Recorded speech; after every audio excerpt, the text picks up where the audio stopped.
place qu'avait le e-commerce dans votre entreprise. Est-ce que c'est ce que vous en servez beaucoup ou est-ce que c'est très bref en fait? Enfin, Nous, c'est un appel d'offres en fait, l'e-commerce. C'est-à-dire qu'on a la boutique en ligne.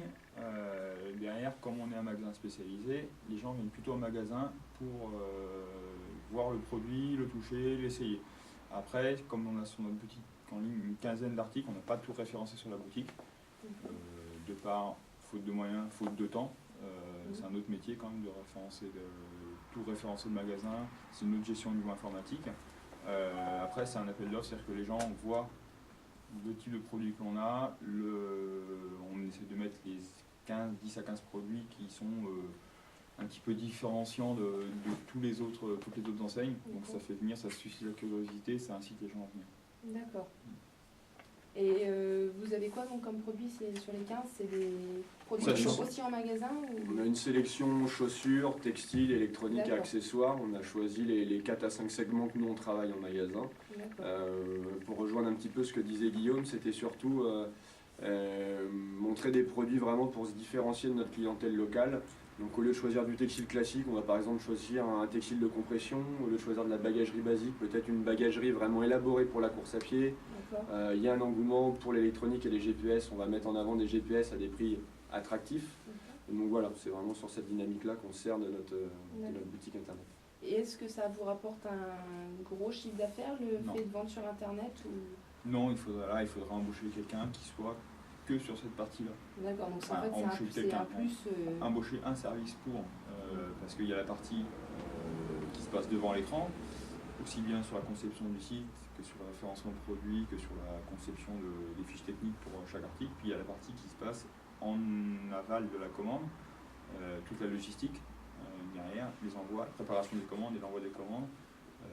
Là, c'est grosso modo 2 à 3 personnes en plus pour un petit chiffre d'affaires. D'accord. Et c'est quel type de clientèle? C'est les mêmes que, je veux dire, c'est pas au niveau de l'âge, il n'y a pas de différence? C'est les mêmes clients qu'en magasin? Oui, en même clients qu'en magasin. Après, je pense un petit peu plus à l'âge âgé. On aura peut-être moins d'ados, puisque c'est des achats qui sont...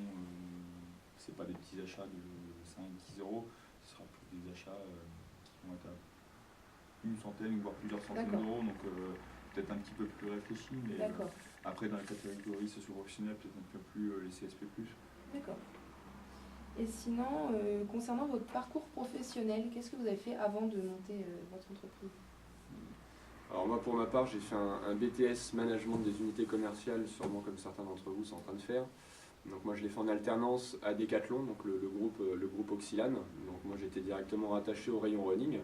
Et j'ai fait une formation en interne pour devenir formateur produit spécifique sur le running.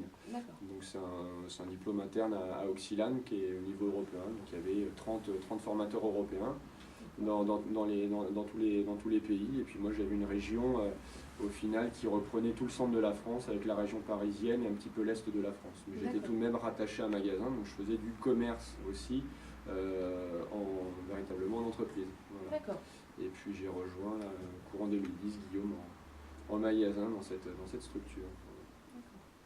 Moi j'ai un DESS, donc maintenant c'est un master en management du sport.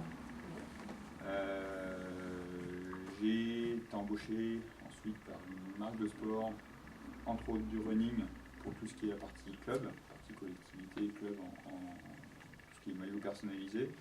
Et puis on m'a proposé en 2008 de m'associer pour développer la partie running d'un magasin qui était rattaché à l'époque à un magasin de cycle. Et donc c'est devenu aujourd'hui le local où on est là. D'accord. Et qu'est-ce qui vous a donné, donc du coup on vous l'a proposé au final de vous associer? Oui, c'était une envie de travailler, c'était l'opportunité aussi qui faisait que je pouvais associer les deux activités, monter une entreprise avec quelqu'un de confiance. Et puis aussi l'envie d'entreprendre, c'est un investissement sur l'avenir. Une société, c'est comme un bien immobilier, on l'achète, on investit dedans, c'est pour aussi espérer en vivre un jour, en la revendant ou en touchant les fruits du travail qui est accompli. Et est-ce que vous pensez innover dans votre entreprise pour satisfaire plus la clientèle? On n'arrête pas d'innover.